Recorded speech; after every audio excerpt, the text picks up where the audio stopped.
काल आपण William Archer ह्यांच्या भारतीय संस्कृतीवरच्या जो टीकालेख आहे त्या संदर्भामध्ये अरविंदांनी त्या टीकेचं स्वरूप सांगतायत ते त्यांच्या पुस्तकामध्ये. आणि ती टीका करण्यामागे किंवा हे युरोपीय माणसं आपल्या संस्कृतीला हीन समजतात, सामान्य माणसं, त्या सर्वामागे जे एक महत्त्वाचं कारण आहे ते म्हणजे ह्या दोन संस्कृतींमधली अत्यंत भिन्नता, फरक. आणि त्यामुळे हे आर्चरचं सगळं टीकेचं स्वरूप स्पष्ट करत असताना ह्या दोन संस्कृतींमधला फरकही अरविंद त्या ठिकाणी स्पष्ट करतात. आणि ते स्पष्ट करत असताना भारतीय संस्कृतीची, भारतीय समाजाची काही वैशिष्ट्येही त्या ठिकाणी ते सांगतात. अर्थात ह्या टीकेला उत्तर ते नंतर जे देतात त्याबद्दल आपण विवेचन करणारच आहोत सविस्तर. परंतु ह्या संदर्भामध्ये त्यांनी जे विचार मांडले त्याचं स्वरूप लक्षात राहावं म्हणून प्रथम हा उल्लेख करते. आता काल ज्या मुद्द्याकडे आपण आलेलो होतो,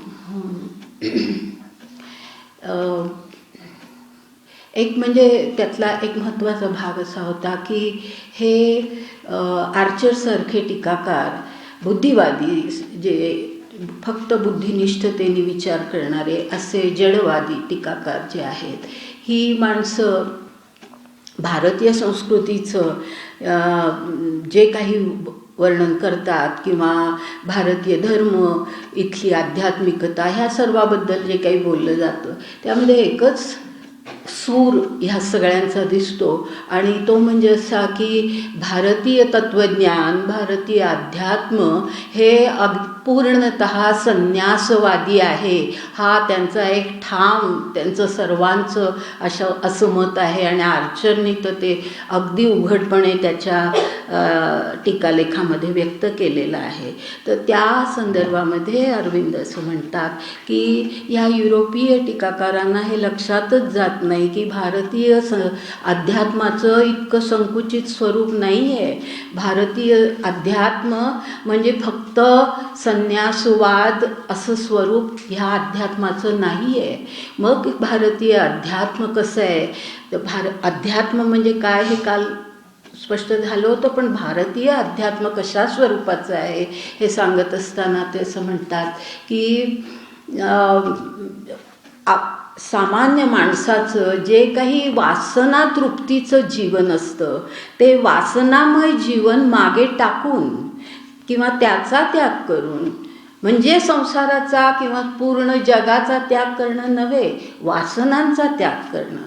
तर असं वासनामय जीवनाचा त्याग करून ईश्वरोन्मुख होऊन आपल्या आंतरिक आध्यात्मिक प्रकाश जो ज्याला म्हणतात तो वाढवण्याचा प्रयत्न करून, आपलं आत्मिक सामर्थ्य वाढवण्याचा प्रयत्न करून त्या ईश्वराशी एकरूप होण्याचा जो काही प्रयत्न केला जातो ते भारतीय अध्यात्म आहे.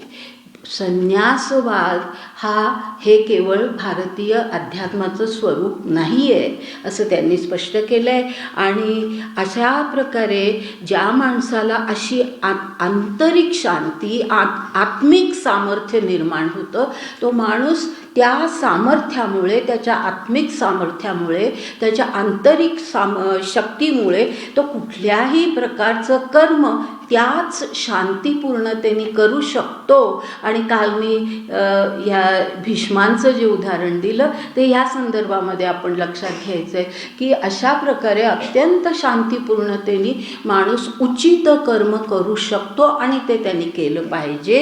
असं हे अध्यात्माचं, भारतीय अध्यात्माचं स्वरूप आहे. आणि ह्या टीकाकारांना, ह्या युरोपीय टीकाकारांना हे भारतीय अध्यात्माचं स्वरूप समजलेलंच नाही आहे.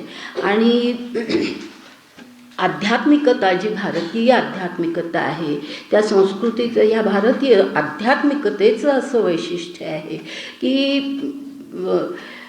माणसाचा किंवा माणसाच्या जीवनाचा किंवा माणसाच्या मानवी अस्तित्वाचाच जो अर्थ आणि हेतू जो ह्या अध्यात्मामध्ये सांगितला आहे तो सर्वात महत्त्वाचा आहे, की ज्याच्यावरती सगळं जीवन आधारित आहे. आणि तो अस्तित्वाचा अर्थ काय, अस्तित्वाचा हेतू काय हे मी स्पष्ट करत आलेली आहे. लक्षात येत असेल तुमच्या की अस्तित्वाचा मुख्य अर्थ हा आहे की आत्म्याचं हे पुन्हा पुन्हा जन्म घेणं आहे. आत्मा जन्म घेत नाही, पण आत्मा निरनिराळी शरीरं बदलतो आणि त्या प्रत्येक जन्मामध्ये म्हणजे त्या प्रत्येक शरीरामध्ये तो आत्मा असताना त्या आत्म्याच्या विकासाची उन्नती होणं आणि अशा दृष्टीने जीवनाकडे पाहणं आणि त्या दृष्टीनेच आपला ज्याला उद्धार असं गीतेमध्ये म्हटलेलं आहे, आपली उन्नती आपण साधणं हे ध्येय मानवी जीवनाचं असलं पाहिजे असं ह्या संस्कृतीमध्ये म्हटलं जातं किंवा ह्या संस्कृतीचं हे वैशिष्ट्य आहे. आणि काल मी जो एक उल्लेख केला आहे का विधानाचा, अरविंदांच्या विधानाचा उल्लेख केला, काल मला थोडं कोणीतरी शंका विचारली म्हणून मी पुन्हा त्याचा थोडं स्पष्टीकरण करते ह्या संदर्भामध्ये, की जे मी काल म्हटलं की अरविंदांचं एक विधान फार सुंदर आहे की ज्यामध्ये त्यांनी म्हटलं आहे की भारतामध्ये तत्त्वज्ञानाने डोळस केलेला धर्म आणि धर्माने गतिशील केलेलं तत्त्वज्ञान हे जे आहे असा मी उल्लेख केला होता. आणि असं हे धर्म आणि तत्त्वज्ञान मानवाचं जीवन नियंत्रित करतात अशा प्रकारचं ते विधान आहे. आणि ते विधान कोणी प्रश्न विचारला म्हणून मी मुद्दाम त्याचं पुन्हा थोडंसा उल्लेख करते. कदाचित इतरांनी कोणी विचारलं नसेल पण कदाचित मनात शंका असेल तर ती नीट समजावून घ्या की या ठिकाणी तत्त्वज्ञान डोळस करतं धर्माला. ह्याचा अर्थ आपलं तत्त्वज्ञान जे आहे की ज्याच्यामध्ये मानवी अस्तित्वाचा अर्थ सांगितला आहे हे आध्यात्मिक तत्त्वज्ञान आहे. आणि यामध्ये मानवी अस्तित्व म्हणजे काय, त्याचा हेतू काय हा अर्थ सांगितलेला आहे. आणि हा जो अर्थ आहे आपल्या जीवनाचा, हा जीवनाकडे कोणत्या दृष्टीने पाहायचं हे तत्त्वज्ञान सांगतं. तर हे जी जीवनाची दृष्टी ती दृष्टी धर्माला दिलेली आहे की धर्म ह्या आध्यात्मिक दृष्टीवरती आधारित आहे असा त्या विधानाच्या पहिल्या भागाचा अर्थ आहे. आणि मग पुढे जे म्हटलं आहे की त्या संदर्भामध्ये तो मला शंका विचारली गेली की धर्म ह्या तत्त्वज्ञानाला गतिशील करतं असं जे म्हटलेलं आहे त्याचा अर्थ काय. तर त्याचा अर्थ नीट लक्षात घ्या की धर्म आपल्याला काय सांगतो, तर धर्म आपल्या संस्कृतीमध्ये धर्म ही कल्पनाच अशी आहे की धर्म ही एक विशिष्ट आचारविचारांची पद्धती आहे. धर्म म्हणजे पूजाविधी करणं, देवतांची पूजा करणं म्हणजे धर्म नव्हे, तर धर्म म्हणजे एक विशिष्ट आचारविचारांची पद्धती, आपल्या कर्तव्यांच्या बद्दलच्या ज्या अपेक्षा आहेत त्या अपेक्षांची एक विशिष्ट पद्धती म्हणजे धर्म. तर अशा प्रकारे हा जो धर्म आहे हा धर्म म्हणजे आपला भारतीय धर्म म्हणजे मुख्यतः हिंदू धर्म या ठिकाणी ते अभिप्रेतच आहे. तर हा जो धर्म आहे हा धर्म ते तत्त्वज्ञान गतिशील करतं. ह्याचा अर्थ असा की धर्म माणसाला कशा प्रकारे आचार विचार करावेत हे सांगतो. कोणती आचार विचार पद्धती कोणती योग्य आहे, कशा प्रकारे आपण आचार विचार करावे हे धर्म सांगतो. आणि त्यानुसार माणसाने आयुष्यामध्ये कर्म करावीत, आपली कर्तव्य पार पाडावीत हे धर्म सांगतो, म्हणजे गतिशील करतो. आलं लक्षात. तर गतिशील करणं ह्याचा हा अर्थ आहे की नाहीतर जसं आपण एखादी मोठे अगदी खूप ज्ञानेश्वरी वाचली, गीता पाठ केली, दासबोध वाचला, आणखी खूप खूप ग्रंथ वाचले, नुसतेच वाचले पण ते जर आपल्या आचरणात आले नाहीत तर त्याचा काहीच उपयोग नाही. तसं आहे हे की ते जे तत्त्वज्ञान आहे, तत्त्वज्ञान कळलं सगळं पाठ झालं तत्त्वज्ञान, ते तत्त्वज्ञान जर आचरणात आलं नाही तर त्या तत्त्वज्ञानाला काही उपयोग नाही. तर ते तत्त्वज्ञान आचरणात येणं म्हणजे गतिशील होणं. लक्षात. अशा प्रकारे हे आपल्या धर्म आणि तत्त्वज्ञान हे असं एकमेकांशी संलग्न होऊन एकमेकांशी हातात हात घालून आपल्या जीवनाचं नियंत्रण करतात. तत्त्वज्ञान दृष्टी देतं जीवनाकडे पाहण्याची आणि त्या दृष्टीनुसार वागायला धर्म शिकवतो. तर अशा प्रकारे हे त्याचा अर्थ आपण घ्यायचा आहे. तर असं हे जे आहे तर अशा प्रकारचं आपलं हे सगळं अध्यात्म आणि धर्म आणि तत्त्वज्ञान याबद्दलची कल्पना आहे. आणि हे जे आहे ही जी वस्तुस्थिती आहे ही वस्तुस्थिती ह्या युरोपियांना कळली नाही. त्यांना आपला धर्म कळला नाही, त्यांना आपलं तत्त्वज्ञान कळलं नाही, त्यांना आपलं अध्यात्म कळलं नाही. ही वस्तुस्थिती आहे आणि म्हणूनच त्यांनी अशा प्रकारे टीका केलेली आहे. आता ह्या टीकेचे फार महत्त्वाचे काही मुद्दे आपण पाहतो आणि त्यामध्ये आर्चरनी केलेल्या टीकेचे मुख्यतः त्या आर्चरनी घेतलेला एक आक्षेप हिंदू धर्मावरती किंवा हिंदू संस्कृतीवरती असा आहे की ह्या भारतामध्ये म्हणजे धर्म ह्याचा अर्थ फक्त मूर्तिपूजा असं त्यांनी म्हटलेलं आहे. आणि काल मी तुम्हाला सांगितलं की त्यांनी फक्त काही थोडा कालखंड पाहिला आणि तेवढ्याचाच विचार करून तो सगळा संपूर्ण भारतीय संस्कृतीबद्दल मत व्यक्त करतो. तर त्यांनी असं म्हटलेलं आहे की धर्म म्हणजे मूर्तिपूजा, धर्म म्हणजे मंत्र तंत्र ह्यावरती अत्यंत श्रद्धा ठेवणं, की मंत्र जपले किंवा तांत्रिक धर्म काही तंत्रांनी माणसाच्या जीवनामध्ये आपण बदल घडवून आणू शकतो, जसं एखादी जादू असावी अशा प्रकारे त्यांनी मंत्रतंत्राचा सुद्धा उल्लेख केलेला आहे. की तो म्हणतो की ही मूर्तिपूजा, हे मंत्रतंत्र हे सगळी निर्बुद्धता आहे असं त्याचं म्हणणं आहे. की ही सर्व निर्बुद्धता आहे. की तो म्हणतो इथे अनेक भारतातली माणसं ही अनेक देवतांवरती विश्वास ठेवतात, अनेक मूर्ती त्यांच्या समोर असतात. कोणी ह्या मूर्तीची पूजा करतं, कोणी त्या मूर्तीची पूजा करतं. म्हणजे अनेक देवता ह्या समाजामध्ये आहेत.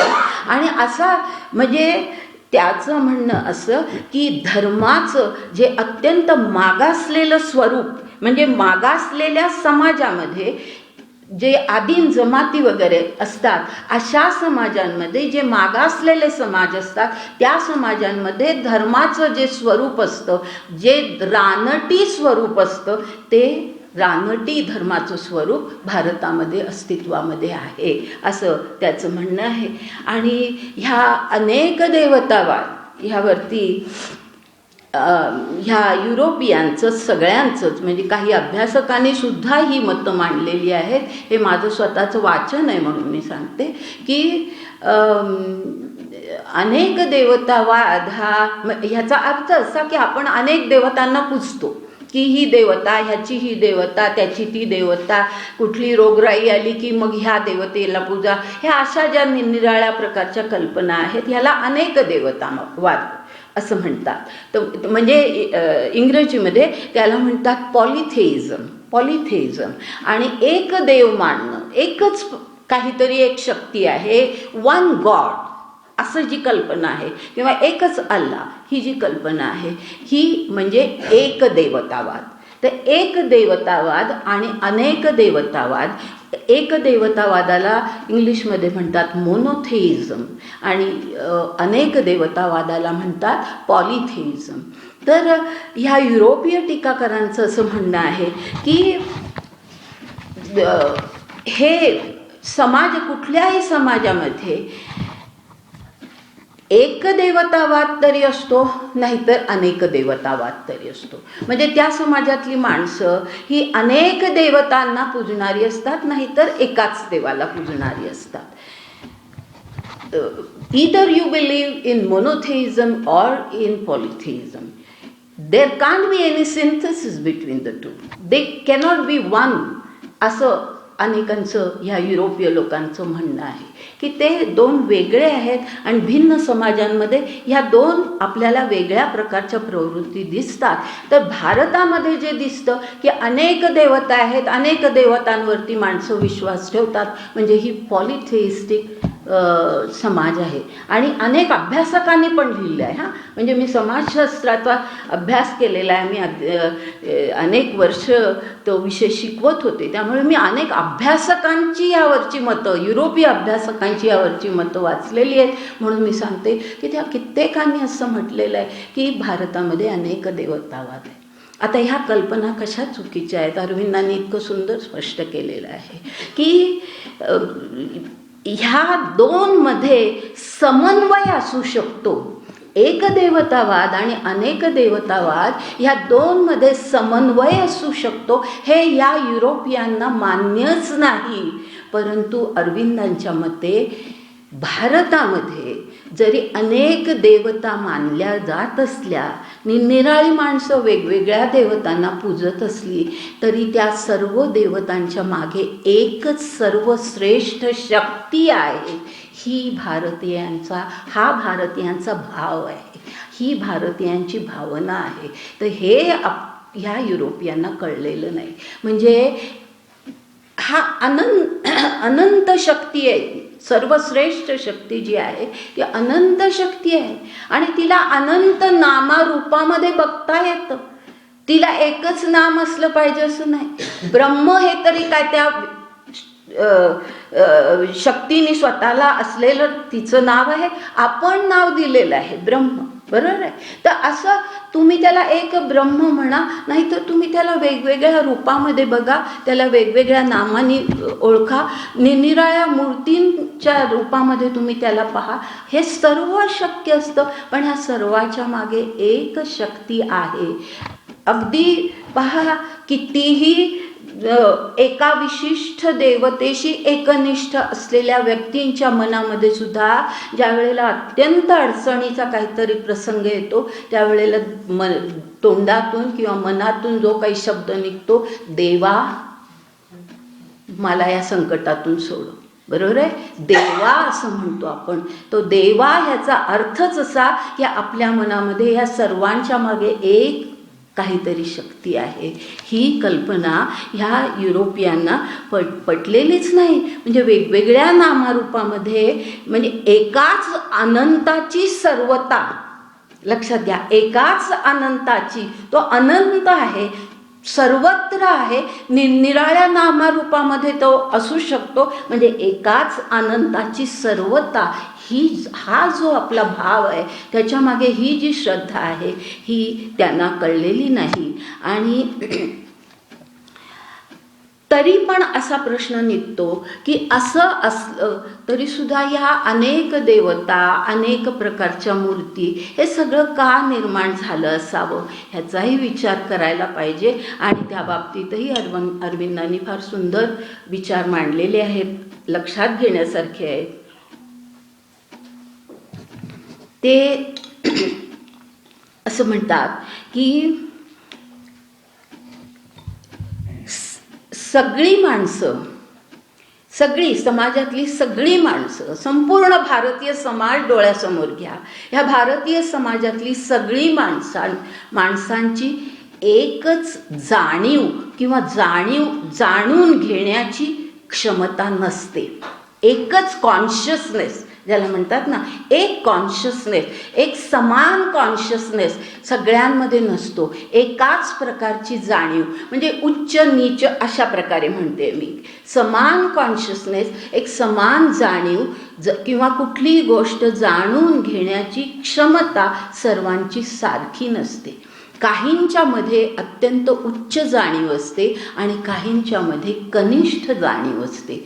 आणि त्यामुळे हा जो जाणीवेतला भेद आहे त्याचा परिणाम काय होतो की ज्यांना उच्च प्रकारची जाणीव नाही त्यांच्यासाठी पण काहीतरी योजना असावी लागते, आणि ज्यांच्यामध्ये उच्च जाणीव आहे त्यांच्यासाठीही काही वेगळी योजना असावी लागते. आणि त्यामुळे समाजामध्ये, आपल्या समाजामध्ये, आणि हे हिंदू धर्मानी आपल्या फार प्राचीन काळातल्या द्रष्ट्या ऋषींनी ही गोष्ट लक्षात घेतली होती की सर्वांची जाणीव समान नसते, जाणीवेच्या भिन्न पातळ्यांवरती निरनिराळी माणसं असतात.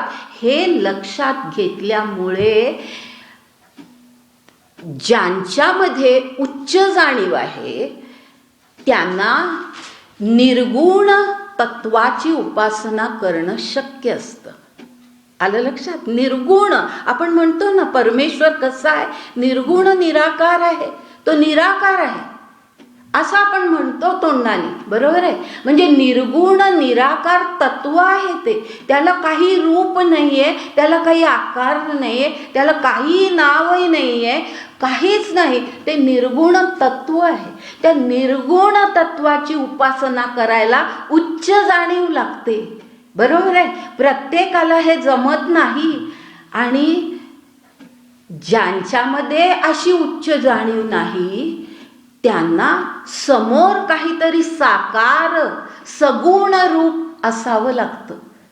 हे फार, हा दोन गोष्टीमधला फार महत्त्वाचा फरक आहे की उच्च जाणीव असणारा माणूस निर्गुण तत्वाची उपासना करू शकतो, परंतु सर्व माणसं अशी उच्च जाणीवेची नसतात. तर ज्यांच्यामध्ये अशी उच्च जाणीव नाही, जे कनिष्ठ जाणीवेच्या पातळीवरती आहेत, त्या माणसांसाठी त्यांना ज्या रूपामध्ये, ज्या नामाने त्या सर्वश्रेष्ठ शक्तीला ओळखायचं असेल ओळखू दे. ती शक्ती एकच आहे. तुम्ही त्याला गणेशाच्या रूपात पहा, तुम्ही त्याला काली मातेच्या रूपात पहा, तुम्ही त्याला कुठल्याही राम म्हणा, कृष्ण म्हणा, काही म्हणा, शिव म्हणा, वाटेल त्या रूपात वाटेल त्या नामाने तुम्ही त्याला ओळखा. सर्वश्रेष्ठ शक्ती तीच आहे. पण ही जाणीव किंवा हे समजणं, जाणीव ह्याचा अर्थ हे समजणं प्रत्येकाला शक्य नसतं. आणि ही जी परिस्थिती आहे ना, ह्याच्याचमुळे हे फार महत्त्वाचं कारण आहे की ज्याच्यामुळे बौद्ध धर्म हा भारतामध्ये टिकू शकला नाही. आपल्याला जी बौद्ध धर्म ज्या वेळेला भारतामध्ये प्रसारित होत होता त्यावेळेला अशीच शिकवण दिली जात होती की ईश्वर नाही, तुम्ही ईश्वर ही कल्पना मनातून काढून टाका. आणि मग ईश्वर नाही, मग कशाची आराधना करायची, कशाची उपासना करायची. आपल्याला तर सवय झालेली आहे की काहीतरी आपल्या डोळ्यासमोर पाहिजे. आणि मग असं असताना जर काहीच नाही, माणसांची श्रद्धा टिकली नाही, ती तशा प्रकारची तत्व माणसांना पटली नाहीत, माणसांनी बौद्ध धर्माकडून ते परावृत्त व्हायला लागले. आणि असा बौद्ध धर्म आपल्या देशातून हळूहळू बाहेर गेला तरी सुद्धा तुम्ही पहा की जिथे जिथे आज बौद्ध धर्म आहे, थायलंडमध्ये, सगळ्या या चीन, जपान, जिथे जिथे कुठे आहे, तिथली जो परिस्थिती आपण पाहिली तर ईश्वर नाही ही खरी त्यांची मुख्य शिकवण असून सुद्धा आज गौतम बुद्धाची मंदिरं तिथे आहेत, तिथे टेम्पल्स आहेत. आणि ती टेम्पल्स फार सुंदर आहेत, लोक बघायला जातात. त्या टेम्पल्समध्ये मूर्ती गौतम बुद्धाची असते. म्हणजे शेवटी ज्या बुद्धाने शिकवण दिली की ईश्वर नाही, तो त्याचंच दैवीकरण झालं.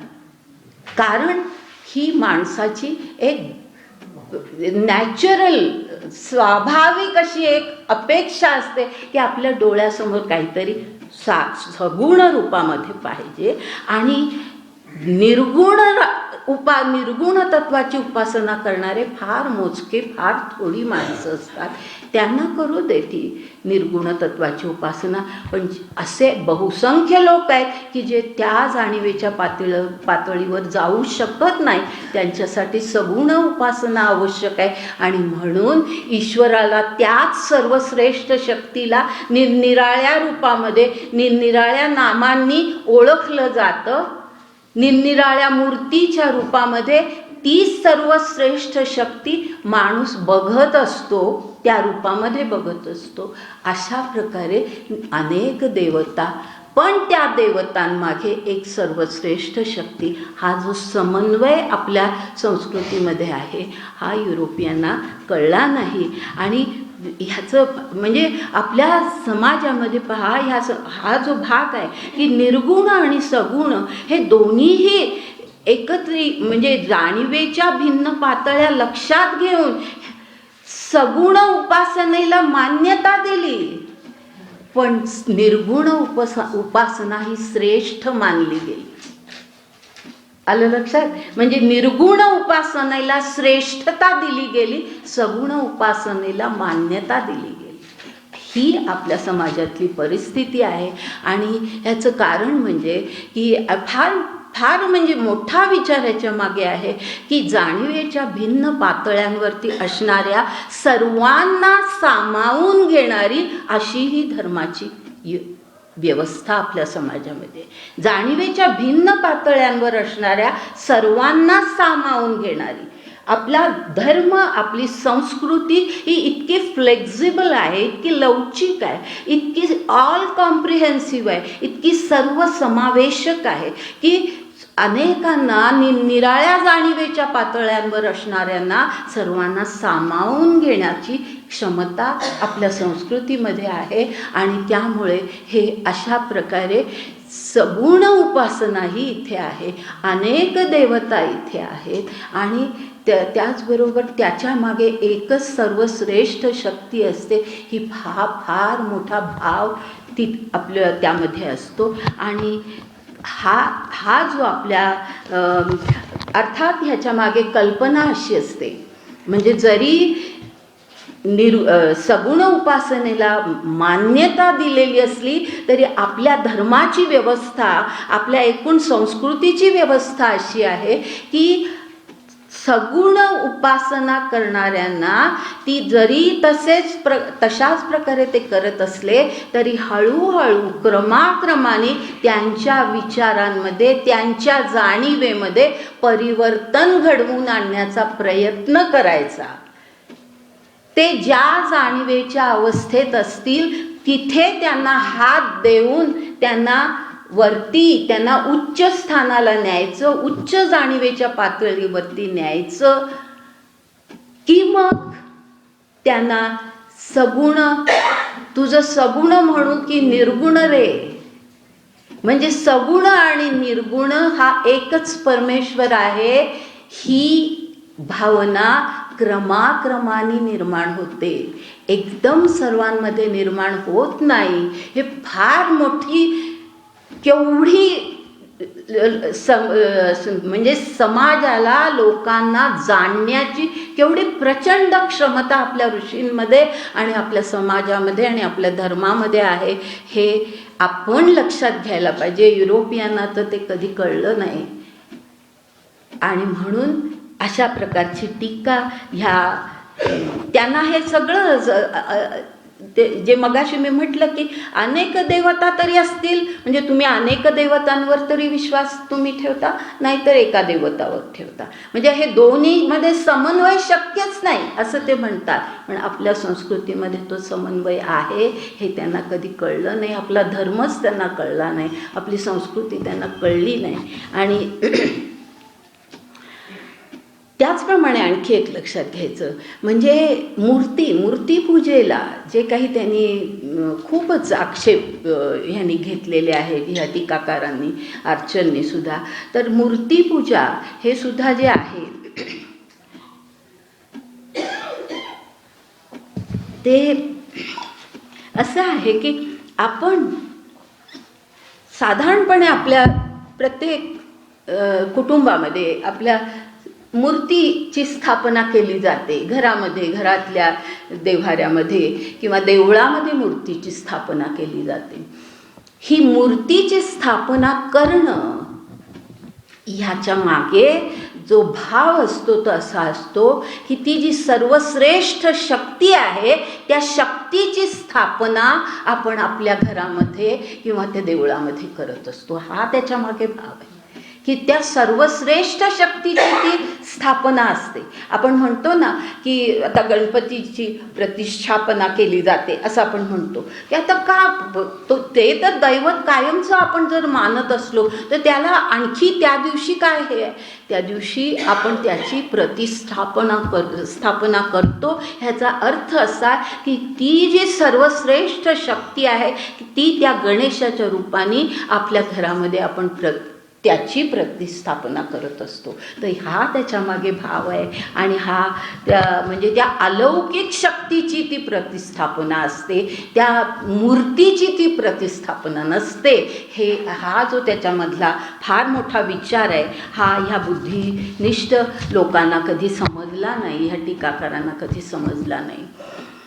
त्याचप्रमाणे आणखीन एक गोष्ट ह्या लोकांना कळली नाही आणि ती म्हणजे ईश्वराची आंतरिक अनुभूती येते, साक्षात्कार होतो. आंतरिक अनुभव, ईश्वराचा अनुभव आपण घेऊ शकतो आपल्या अंतःकरणामध्ये. आपलं अंतःकरण प्रकाशमय होतं, त्यामध्ये आपल्याला ईश्वर दिसतो. आपल्याला दिसतो ह्याचा अर्थ आपल्या ह्या चर्मचक्षूंना नव्हे, आपल्याला आंतरिक जाणीवेला तो दिसतो, आपल्या अंतरात तो दिसतो. हा साक्षात्कार होणं, आणि तो साक्षात्कार म्हणजे काही वेळेला तर काल दीक्षित भैयांनी जे सांगितलं त्याप्रमाणे तो साक्षात्कार प्रत्यक्ष अरविंदांनी आणि अरविंदांच्या 24 अनुयायांनी पाहिलेला आहे. असा साक्षात्कार हा अलीकडच्या काळामध्ये सुद्धा ह्या घटना घडत असतात. तर असा ईश्वराचा साक्षात्कार होतो, ईश्वराचा अनुभव येतो. ही अनुभूती, ही कल्पना म्हणजे ह्या युरोपीय टीकाकारांना कधी कळलीच नाही, कारण त्यांनी फक्त बुद्धिनिष्ठतेने आणि जडवादी कल्पनांनी सगळ्या जीवनाकडे पाहिलेलं आहे आणि त्यामुळे त्यांना हे अशा गोष्टी पटणाऱ्याच नाही आहे. आता भारत अध्यात्माचं आणखीन व्यवस्थित स्वरूप आपण लक्षात घेऊया. काल मी फार थोडक्यामध्ये उल्लेख केलेला होता. अध्यात्माचं आणखीन स्पष्ट स्वरूप अरविंदांनी स्पष्ट केलेलं आहे. त्याचप्रमाणे आपण पाहूया की माणसाच्या अस्तित्वाचा जो अर्थ आपल्या ह्या तत्त्वज्ञानामध्ये, आपल्या अध्यात्मांमध्ये आहे, त्यानुसार ती जी श्रेष्ठ, सर्वश्रेष्ठ अशी शक्ती आहे, त्या शक्तीचा अंश ह्या रूपामध्ये आत्मा प्रत्येक जीवामध्ये, प्रत्येक प्राणीमात्रामध्ये अस्तित्वात असतो. ही कल्पना आहे. प्रत्येक प्राणीमात्रामध्ये तो परमेश्वराचा अंश, आणि अंश ह्याचा अर्थ काहीतरी तुकडा असा घेऊ नका, कारण असे किती तुकडे होणार. तर तुकडा असा अर्थ नाही. अंश ह्याचा अर्थ त्याची शक्ती थोड्या प्रमाणामध्ये आपल्यामध्ये शुद्ध शक्ती, शुद्ध स्वरूप, त्या परमात्म्याचं शुद्ध स्वरूप आपल्यामध्ये आलेलं असतं, त्याला अंश असं म्हणतात. तर तो अंश आपल्यामध्ये आलेला असतो, ज्याला आपण आत्मा असं म्हणतो. आणि हा आत्मा प्रत्येक जीवमात्रामध्ये, प्रत्येक प्राणीमात्रामध्ये असतो, मनुष्यामध्ये असतो. आणि हा जो आत्मा आहे, आता अध्यात्माचं स्वरूप पहा कसं आहे. मी मुद्दाम ही प्रक्रिया काय आहे हे स्पष्ट करण्यासाठी या गोष्टीचा उल्लेख करते. अरविंदांनी जसा केला आहे तसा, की हा आत्मा आपल्यामध्ये आहे. हा जो आत्मा आपल्यामध्ये आहे तो खरं म्हणजे शुद्ध स्वरूपातच आहे, शुद्ध स्वरूपातच आहे. ज्याला गीता ज्यांनी कोणी अभ्यासली असेल त्यांना हे शब्द कानावरून गेले आहेत किंवा त्यांना माहिती असतील की त्याला क्षर पुरुष असं गीतेमध्ये म्हटलेलं आहे. बरोबर आहे, क्षर पुरुष असं म्हटलेलं आहे की ते शुद्ध स्वरूप आहे. परमेश्वराचं शुद्ध स्वरूप जे आपल्यामध्ये आहे ते शुद्ध स्वरूप अक्षर, चुकून क्षर म्हटलं मी, अक्षर पुरुष असं त्याला म्हटलंय. अक्षर ह्याचा अर्थ जसा की जे बदलणारं नाही, ते शुद्ध आहे, ते शुद्धच आहे. अक्षर पुरुष असं त्याला म्हटलेलं आहे. परंतु आपण ज्या वेळेला समाजामध्ये जगत असतो, आपण ज्या वेळेला प्रापंचिक जीवन जगत असतो, त्यावेळेला ह्या प्रपंचामध्ये वावरताना जगत असताना त्या शुद्ध स्वरूपामध्ये आपण जगत नाही, तर आपण आपल्या प्रकृतीमध्ये असणारे जे काही 3 गुण असतात, सत्व रज तम, हे गुण ज्या प्रकारे आपल्यामध्ये आलेले असतात, आपल्या पूर्वीच्या कर्मां किंवा पूर्वीच्या जन्मांनुसार जे काही गुण आपल्यामध्ये आलेले असतात, त्या गुणांचा आविष्कार आपल्या जीवनामध्ये होत असतो आणि त्याप्रमाणे आपण म्हणजे थोडं फार पण नाही, आपण खरोखरच आपण पशु समान जीवन जगतो. पशु समान जीवन जगतो. की पशु कसा असतो की आता हवं आहे घ्यायचं, मिळवायचं, आत्ता भूक लागली आहे खायचं, जे मिळेल ते शिकार करायची, खायचं, जे काही त्याचं खाण्याचं साधन असेल उदरनिर्वाहाचं ते तो प्राप्त करतो आणि खातो, त्याला जसं हवं तसा तो जगतो. असं हे जे पशु समान म्हणजे पूर्ण वासनामय अशा प्रकारचं हे जीवन आपण जगत असतो ज्या वेळेला या प्रपंचामध्ये आपण असतो. परंतु हे आपलं शुद्ध स्वरूप नाही. म्हणजे शुद्ध आत्मा आपल्यामध्ये आहे, परंतु ज्याला अक्षर पुरुष असं म्हटलेलं आहे गीतेमध्ये, पण ह्या प्रकृतीमध्ये गुंतलेला आपलं जे आत्म्याचं स्वरूप आहे त्याला गीतेमध्ये म्हटलेलं आहे अक्षर पुरुष. त्याला म्हटलेलं आहे क्षर पुरुष. क्षर ह्याचा अर्थ बदलणारा. क्षर म्हणजे बदलणारा, की जो काही वेळेला आपण आपल्यामध्ये एखादी वाईट वृत्ती असेल तर ती वृत्ती आपण काही प्रयत्न करून ती काढून टाकून आपण आपल्यामध्ये सुधारणा करू शकतो. किंवा अत्यंत चांगला असलेला माणूस काही कारणाने अत्यंत दुराचारी होतो. म्हणजे ही जी आपली परिस्थिती आहे ही बदलणारी आहे, म्हणून त्याला म्हणतात क्षर. क्षर ह्याचा अर्थ बदलणारं.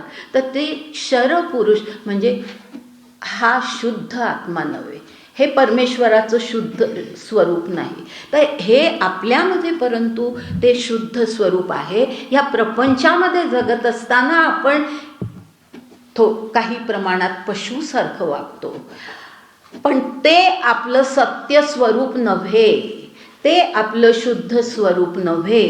आणि म्हणून आपलं अध्यात्म जे आहे ते आपल्याला असं सांगतं की हे आपलं मानवाचं शुद्ध स्वरूप नाही, तर ह्या अशा पशु समान जीवनातून आपण दूर झालं पाहिजे. या वासनामय जीवनातून आपण दूर झालं पाहिजे आणि त्याच्या पलीकडे आपण गेलं पाहिजे आणि आपलं जे शुद्ध स्वरूप आहे त्या स्वरूपाशी आपण एकरूप झालो पाहिजे. म्हणजे आपला जो शुद्ध आत्मा आहे तो परमेश्वराचाच अंश आहे. ज्या वेळेला आपण शुद्ध स्वरूपामध्ये आपलं वर्तन, आचार, विचार सगळं आपलं जीवन ज्या वेळेला तशा प्रकारचं होतं त्यावेळेला आपण त्या ईश्वरासमान होतो. कारण ते आपल्यातलं शुद्ध स्वरूप आपण प्राप्त करून घेतो, प्रयत्नांनी आपण ते प्राप्त करून घेतो. म्हणजे आपण ईश्वरासमान होऊ शकतो.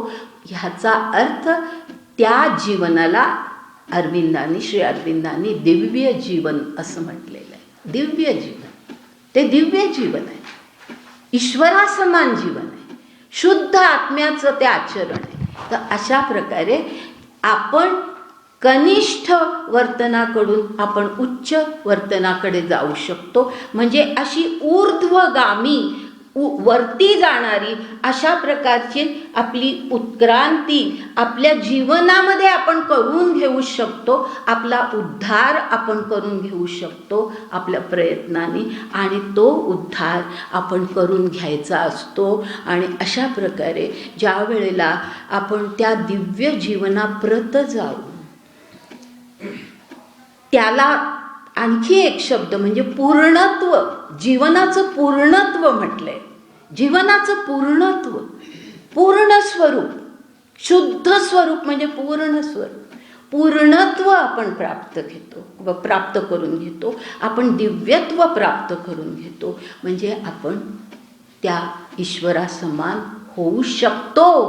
ही आपल्या अध्यात्माने शिकवण दिलेली आहे माणसाला, की आपण अशा पशुसमान न राहता आपण उच्च दिव्य जीवन प्राप्त करून घेऊ शकतो. ती दिव्यता, ते पूर्णत्व आपण ह्या जीवनामध्ये, म्हणजे मोक्ष म्हणजे मृत्यूनंतरचा मोक्ष नव्हे, ह्या जीवनामध्येच आपण त्या पूर्णत्वाला पोचू शकतो, त्या दिव्यत्वाला पोचू शकतो. ही आपल्या अध्यात्माची शिकवण आहे. अशा प्रकारे आपला उद्धार साधायचा, त्या ईश्वरासमान आपलं जीवन करायचं. त्याला म्हणायचं ईश्वराशी एकरूप होणं. नाहीतर आपण ईश्वराशी एकरूप होणं म्हणजे काय, आपण शरीरामध्ये असताना त्या ईश्वराशी एकरूप होणार त्या मूर्ती, आणि आपण ती एकरूपता नाही. एकरूपता ही आपली आंतरिक भावना आहे, ही आपली आंतरिक अनुभूती असते, की ती ईश्वराशी एकरूपता म्हणजे आपल्या संपूर्ण वर्तनामध्ये आणि आपल्या सर्व जीवनामध्ये अशा प्रकारे परिवर्तन करून आपण ज्या वेळेला अशा उच्च अवस्थेला पोचू, त्या ईश्वरी अवस्थेला पोचू, त्यावेळेला आपण ईश्वरासमान होतो. म्हणजे जीवनाला पूर्णत्व येतं, जीवनाला दिव्यत्व येतं. म्हणजे आपल्या या आध्यात्मिक तत्त्वज्ञानानुसार, आणि त्याचबरोबर आणखी एक लक्षात घेण्यासारखी गोष्ट, की जसं ईश्वराशी एकरूप होणं, त्याचप्रमाणे ह्या पूर्णत्व ह्याचा आणखी एक आस्पेक्ट, आणखी एक त्याचा अर्थ आपण लक्षात घ्यायचा आहे, की पूर्णत्व ह्याचा अर्थ ईश्वराशी एकरूप होणं आणि त्याचबरोबर विश्वाशी एकरूप होणं. तो फार महान अर्थ आहे आणि तो फार कठीण आहे. विश्वाशी एकरूप होणं, हे विश्वची माझे घर, ज्ञानदेव म्हणतात. हे विश्वची माझे घर. त्यांना असं वाटतच नाही की मी काहीतरी वेगळा आहे या विश्वापासून. अहम गेलेला आहे ज्ञानदेवांमधला. तर ती जी आहे ही विश्वाशी एकरूपता, हा पूर्णत्वाचा आणखी एक अर्थ आहे, दिव्यत्वाचा आणखी एक अर्थ आहे. तो परमेश्वर जसा या संपूर्ण सृष्टीशी, या संपूर्ण विश्वाशी एकरूप झालेला आहे. संपूर्ण विश्व हे त्याचं वसतिस्थान आहे. ईशावास्य इदम सर्वम, बरोबर आहे ना. ईशोपनिषदात म्हटलेलं आहे, ईशावास्य इदम सर्वम. हे सर्व जगत काय आहे, त्याचा वास आहे इथे, तो इथे राहणार आहे. हे सर्व जगत त्याचं आहे. आणि त्याच्या पुढे ह्याच्यामध्ये म्हटलेलं आहे, पहा, तेन त्यक्तेन भुंजीथा. हां, फार सुंदर. ह्या युरोपीय लोकांना काय कळणार आहे ह्याचा अर्थ. आपल्याला कित्येकांना ह्याचा अर्थ माहीत नसतो. तेन त्यक्तेन भुंजीथा, काय इतका महान अर्थ या ह्या शब्दांमध्ये आहे. तेन त्यक्तेन भुंजिता, हे सर्व जगत आहे, हे सर्व विश्व आहे, ते ईश्वराचं आहे. तुम्ही तिथे आला आहात त्या जगतामध्ये. त्या जगतामध्ये तुम्ही कसे राहा, तेन त्यक्तेन म्हणजे त्याचा त्याग करून तुम्ही भोग घ्या. त्याग करून, तेन त्यक्तेन भुंजिता, भुंजिता याचा अर्थ भोग घेणं. तुम्ही त्याचा त्याग करून भोग घ्या. काय कळणार आहे त्याग करून भोग घेणं? किती काय उच्च कल्पना आहे, पण फार सखोल अर्थाची आणि फार सुंदर कल्पना आहे. कसं शक्य आहे त्या भोगणं आणि त्यागणं ह्या दोन परस्पर विरोधी कल्पना आपल्याला वाटतात. पण इथे हे जे सगळं विश्व आहे, या विश्वाला उपभोग घेण्यासाठी तुमच्यासाठी नाही आहे ते. हे सगळं जे जीवन आहे हे केवळ उपभोगासाठी नाही आहे.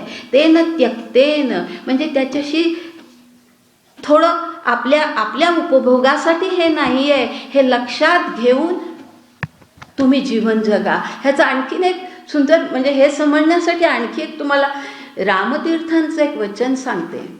रामतीर्थांचं एक फार सुंदर वचन आहे हिंदीमध्ये. रामतीर्थ हे संत होऊन गेले, महान संत हिंदी भाषिक प्रदेशात. रामतीर्थांचं वचन असं आहे, ऐसे ही मजे के खातिर, हां अरे ऐका, ऐसे ही मजे की खातिर गुल छोड़ दिया जब सारे जहां के गुलशन हमारे ही हो गए तब. हाँ, ऐसे ही मजे की खातीर, म्हणजे मोठं काही फार ठरवलं नाही, असं सहजपणे एकदा वाटलं की काय ही सगळे हे जे गुलाबाची फुलं आहे माझ्या बागेतली आहेत, माझी आहेत, माझ्यासाठी आहेत. हा जो त्याच्यातला मी, माझं हे जे आहे ना, छोड़ दिया जब, ऐसे ही मजे की खातीर जब गुल छोड़ दिया, गुल ह्याचा अर्थ गुलाबाचं फूल, छोड़ दिया म्हणजे त्याचा उपभोग मला नाही घ्यायचा आहे. असं ज्या वेळेला मी ठरवलं, असतील माझ्या बागेत उगवलेली फुलं, सुंदर दिसत आहेत, पण मला उपभोगासाठी ती नाही आहे. ते मग कशासाठी आहे, तर मग काय होतं, अशी ज्या वेळेला वृत्ती होते की ती माझ्या उपभोगासाठी नाही, अशी वृत्ती ज्या वेळेला निर्माण होते त्यावेळेला काय होतं, सारे जहां के गुलशन हमारे ही हो गए, म्हणजे सगळं जगातल्या फुलबागा अरे माझ्याच आहे असं वाटायला लागलं. आता पहा, इथे काही फुलं आहेत आपल्या उपभोगासाठी आहेत म्हणून आपण जर तोडली, सगळं नाश होईल ना इथला. ती नुसती सुंदर बघितली आपण, त्याचा आनंद घेतला, आपण जसा आनंद घेतोय तशी दुसरी माणसं त्याचा आनंद घेणार आहेत, असं जर झालं तर सगळ्या फुलबागा जगातल्या माझ्याच होतात. ह्याचा अर्थ हा, म्हणजे हे जे रामतीर्थांचं वचन आहे ना, ह्याच्यामध्ये हे तेन त्यक्तेन भुंजिता, ह्याचं अगदी बरोबर स्वरूप आलेलं आहे. तेन त्यक्तेन भुंजिता, अरे कसं शक्य आहे, उपभोग आणि त्याग हे दोन एकत्र कसं येईल, ते असं येतं की आहे सगळं विश्वच माझं आहे. ज्ञानदेव म्हणतात हे विश्वची माझे घर, म्हणून काय प्रत्येक घरामध्ये जाऊन राहायचं का, उपभोग घ्यायचा का, नाही. हे विश्वची माझे घर, फार महान भावना आहे. त्या सर्व विश्वाशी आपण जे आपल्यावरती प्रेम करतो, सगळ्या विश्वावरती आपण प्रेम करायचे, ते हे आहे. म्हणजे उपभोग न घेता आपण म्हणजे त्याग करून आपण भोगणं, तेन त्यक्तेन भुंजिता. काय ईशावास्य इदम सर्वम, काय सुंदर हे त्याच्यातलं हे विधान आहे, किती सुंदर त्याच्यामध्ये अर्थ आहे. काय आपल्याही माणसांना हा पोचत नाही आणि युरोपियांना तर तो कधी कळलाच नाही. तर असं ही आपली संस्कृती ही अशा प्रकारची आहे की ज्याच्यामध्ये अहमभाव, जे आत्ता मी जे सांगते आहे ते त्याचं त्या कारणासाठी मी तुम्हाला म्हणजे थोडं वाढवलं माझं बोलणं. पण हे जे आपल्यामध्ये जे मी, माझं, मला, हे जे सर्वत्र आपल्यामध्ये असतं की हे माझं आहे, मला मिळालं पाहिजे, हे माझ्या मुलांना मिळालं पाहिजे, फार तर मग माझ्या जातीला मिळालं पाहिजे, माझ्या धर्माला मिळालं पाहिजे, त्याचं आणखी व्यापक स्वरूप म्हणजे माझ्या देशाला मिळालं पाहिजे. पण तो शेवटी माझं आलंच, विश्व नाही आपल्या डोळ्यासमोर. म्हणून मग हे निरनिराळ्या हे दहशतवाद, मग युद्ध, मग लढाया, एकमेकांचं शत्रुत्व, दुसऱ्यांना हाणून पाडायचं, आपण मोठेपणा मिळवायचा, हे सगळ्या ज्या वृत्ती असतात त्या त्यातून निर्माण होतात. तर हा जो अहमभाव आहे, हा अहमभाव हा सगळ्याच्या मागचं एक फार मोठं कारण आहे. अनेक आपल्या समाजातल्या आणि आपल्या जीवनातल्या समस्यांच्या मागचं हे फार मोठं कारण आहे, हे आपण लक्षात घ्यायचं आहे. तर म्हणून आपला धर्म आणि आपली संस्कृती आणि आपलं तत्त्वज्ञान आपल्याला काय शिकवतं, तर अहमभावामध्ये बंदिस्त राहिलं तर कधीही जीवनाला पूर्णत्व येत नाही. अहमभावामध्ये जर आपण बंदिस्त राहिलं, अहमभाव म्हणजे मी, माझं, मला हेच आपण करत राहिलो तर आपल्या जीवनाला पूर्णत्व येत नाही. आपण ज्या वेळेला सर्व विश्वाशी एकरूप होतो तेव्हाच आपण ईश्वराशी एकरूप होतो. ईश्वराशी एकरूप होणं ह्याचा अर्थ हा आहे की सर्व विश्वाशी एकरूप होणं. ते सर्व विश्वमुळे त्या ईश्वराचंच आहे. मग ईश्वराशी एकरूप होणं याचा अर्थ सर्व विश्वाशी एकरूप होणं. तर अहंभावामध्ये बंदिस्त झालं तर आयुष्याला, आपल्या जीवनाला कधी पूर्णत्व येत नाही, कधी दिव्यत्व येत नाही. आपण कधीही दिव्य जीवन जगूच शकत नाही. आपण कधीही ईश्वराशी एकरूप होऊ शकत नाही. म्हणून या अहंभावातून मुक्ती हे खरं मुक्तीचा अर्थ आहे. मोक्षाचा जो अर्थ आहे, मुक्तीचा जो अर्थ आहे, मुक्ती मोक्ष काय, तर या पहिल्यांदा अहंभावातून मुक्ती व्हायला पाहिजे. आपला अहंभाव तुटला पाहिजे, सुटला पाहिजे. अहंभावातून ज्या वेळेला मुक्ती मिळते त्यावेळेला जीवनाला हे असं व्यापक स्वरूप प्राप्त होतं. हे विश्व आपलं आहे असं वाटतं. तो ईश्वर मीच आहे. नुसतं तोंडाने अहम ब्रह्मास्मी म्हणून काही उपयोग नाही. अहम ब्रह्मास्मी म्हणणं शब्द आहेत, त्या शब्दांमध्ये अडकून राहणं काही त्याला अर्थ नाही. अहम ब्रह्मास्मी हे प्रत्यक्ष आचरणात आलं पाहिजे. आणि ते आचरणात आणण्यासाठी आपण असं विश्वाशी जेव्हा एकरूप होऊ त्यावेळेला आपल्याला जे हे दिव्यत्व आणि पूर्णत्व येतं, ही जी मुक्ती मिळते, ती मुक्ती ही आपल्या आध्यात्मिक जीवनाचं सर्वोत्तम असं शिखर आहे. शिखर आहे, अध्यात्माचं शिखर आहे ही मुक्ती.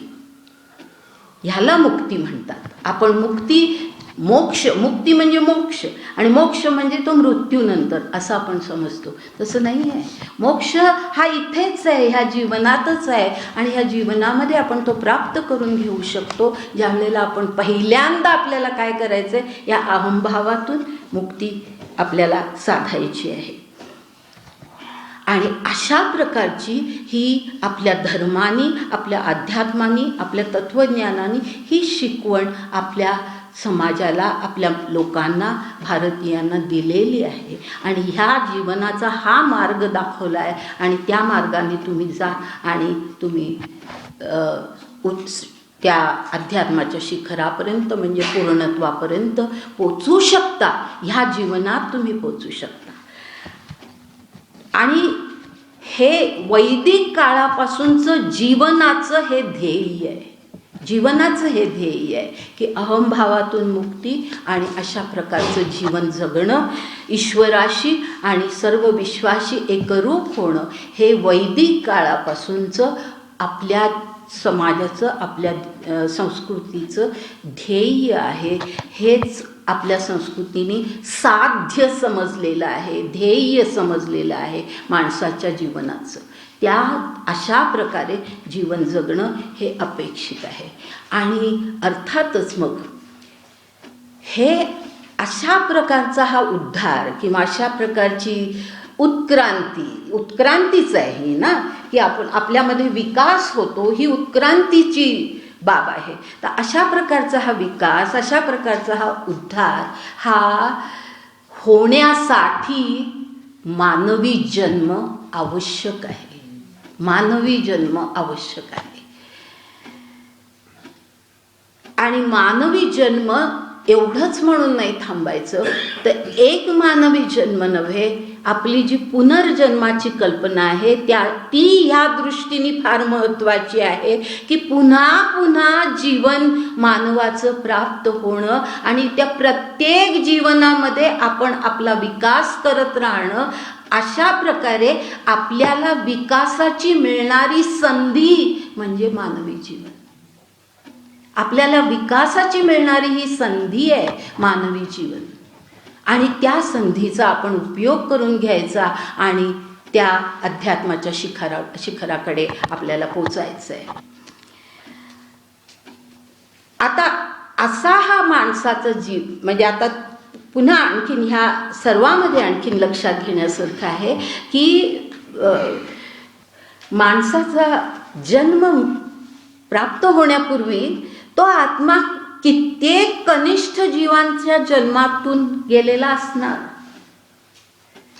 अशी हळूहळू विकास त्याचा होत गेला. आपलं सगळी जी कल्पना आहे उत्क्रांतीची ती अशी आहे की त्याच्यापूर्वी कित्येक कनिष्ठ जीवांचा जन्म त्या आत्म्याला लाभलेला असणार, त्या शरीरांमधनं तो गेलेला असणार, अगदी वनस्पतीपासून प्राण्यांपर्यंत आणि प्राण्यांमधल्या अगदी उच्चतर प्राण्यांपर्यंत अशापर्यंत तो गेलेला असणार. त्यानंतर मानवी जन्म प्राप्त झाला असणार आणि मानवी जन्मसुद्धा एकच नव्हे. हाही फार महत्त्वाचा विचार आहे. इथे आपण ह्या युरोपीय संस्कृतीपेक्षा फार वेगळा विचार आपल्या समाजामध्ये. एकच मानवी जन्म नाही, तर मानवी जन्मसुद्धा अनेक, कारण त्या जन्मांमध्येच तर आपली प्रगती होत असते. मानवाचं एकदा रूप आलं, कारण आत्म्याचा विकास करण्याची क्षमता ही मानवामध्येच आहे. ह्या कनिष्ठ प्राण्यांमध्ये तेवढ्या प्रकारची क्षमता नाही आहे. आध्यात्मिक क्षमता ही माणसामध्ये आहे. आध्यात्मिक प्रगती करण्याची क्षमता ही माणसामध्ये आहे. इतर प्राण्यांमध्ये, वनस्पतींमध्ये, इतर कोणामध्येही नाही. तर त्यामुळे आधी माणसाचा जन्म आणि मग त्या माणसाचे सुद्धा अनेक जन्म, की ज्या प्रत्येक जन्मामध्ये आपली प्रगती आपण त्या आत्म्याची प्रगती, आत्म्याचा विकास हा साधण्याचा प्रयत्न केला जातो किंवा केला पाहिजे असं आपल्या संस्कृतीमध्ये म्हटलेलं आहे किंवा आपल्या ह्या ग्रंथांमध्ये असा उल्लेख आहे. आणि एका ग्रंथाचा उल्लेख या ठिकाणी करते. काही लोक उपनिषद वाचत असतील त्यांना मी म्हणते ते कळेल. कठोपनिषद जे कोणी अभ्यासत असतील त्या कठोपनिषदामध्ये पहा, 5वा किंवा 7वा, 5 ते 7 अशा ह्याच्यामध्ये श्लोकांमध्ये हा असा उल्लेख आहे की कसा पुढचा जन्म लागतो ह्याचा उल्लेख त्या ठिकाणी आहे. आणि त्या ठिकाणी एक विधान आहे, यथा कर्मम यथा श्रुतम असं म्हटलंय. यथा कर्मम यथा श्रुतम, तुम्ही आधीच्या जन्मामध्ये, मानवी जन्म, ह्या पूर्वीच्या मानवी जन्मामध्ये तुम्ही काय कर्म केली आणि काय श्रुतम ह्याचा अर्थ काय ज्ञान मिळवलं. कारण त्यावेळेला ज्ञान, पूर्वीच्या काळी ज्ञान हे फक्त श्रवणानेच मिळत होतं ना, की गुरु फक्त त्यावेळेला काही लिखित स्वरूपामध्ये सगळं ज्ञान नव्हतं, आजच्यासारखी पुस्तकं नव्हती. श्रवण करायचं, त्याचं चिंतन आणि मनन करायचं, हेच ज्ञान मिळवण्याची साधनं होती. म्हणून कठोपनिषदामध्ये म्हटलंय की मानवाचा आणखी विकास आत्म्याचा जो होतो तो कसा होतो, तो पुढचा जन्म आणखी चांगला लाभायचा, तर तो कशा प्रकारे लाभतो. यथा कर्मम यथा श्रुतम असं म्हटलंय. तुम्ही ज्या प्रकारे कर्म केली आहे, ज्या प्रकारे श्रुत, तुम्ही काय ज्ञान मिळवलंय, कशा प्रकारे तुम्ही काय श्रवण केलंय, त्याचं काय चिंतन मनन केलंय आणि ते कसं आचरणात आणलंय, ह्या सर्वावरती तुमचा पुढचा जन्म अवलंबून असतो असं कठोपनिषदामध्ये म्हटलेलं आहे. तर अशा प्रकारे हे ज्ञान मिळवणं, त्या प्रकारे कर्म करणं, असा हा आत्म्याचा विकास क्रमाक्रमाने होत असतो. ही फार महत्त्वाची भारतीय कल्पना आहे. क्रमाक्रमाने होत असतो. एका जन्मामध्ये कधीही पटकन सगळ्या गोष्टी घडतात असं नाही. आता ज्ञानदेव सुद्धा त्यांच्या ह्या जन्मामध्ये, जो आपल्याला माहिती आहे तो जन्म, त्या जन्मामध्ये आपल्याला माहिती आहे इतक्या लहान वयामध्ये काय प्रचंड ज्ञान त्यांच्यामध्ये होतं. हे गेल्या जन्मातलं किंवा गेल्या कित्येक जन्मामधलं यथा कर्म यथा श्रुतम असं होतं. आणि ते सगळं घेऊन, ती सगळी शिदोरी घेऊन या जन्मामध्ये ते आलेले होते. तर असं म्हणजे जीवनाचं काय सुंदर ध्येय, काय सुंदर साध्य आपल्या पुढे ठेवलेलं आहे की तुम्ही असं व्हा, असं करा. ही सगळी उपनिषद हे सगळं आपल्याला अशा प्रकारे शिकवण देतात की तुम्ही असं जीवन जगा आणि अशा प्रकारे आत्म्याचा विकास करा. म्हणजे गीतेमध्ये म्हटलंय, उद्धरेत आत्मनात्मानम नात्मानम वसादयेत, म्हणजे तुम्ही तुमच्या आत्म्याचा अधपात करू नका, आत्म्याला उद्धार त्याचा व्हायला द्या. हे सगळं म्हटलंय, पण तो उद्धार व्हायला आपण प्रयत्न करायचा आणि तो कर्म आणि ज्ञान ह्या दोन्ही साधनांनी आपण तो करायचा आहे. तर अशा प्रकारे माणूस क्रमाक्रमाने म्हणजे आत्मा हा क्रमाक्रमाने विकसित होत जातो आणि मग शेवटी असा एखादा जन्म येतो की त्या जन्मामध्ये दिव्यत्व आणि पूर्णत्व माणसाला लाभू शकतं, म्हणजे त्याच्या आत्म्याला लाभू शकतं. दिव्यत्व आणि पूर्णत्व ही अवस्था या जगामध्ये, या जीवनामध्ये शक्य आहे. हे फार महान तत्व आपल्याला सांगितलं आहे. झाली का वेळ? आज आत्ता थांबूया आपण.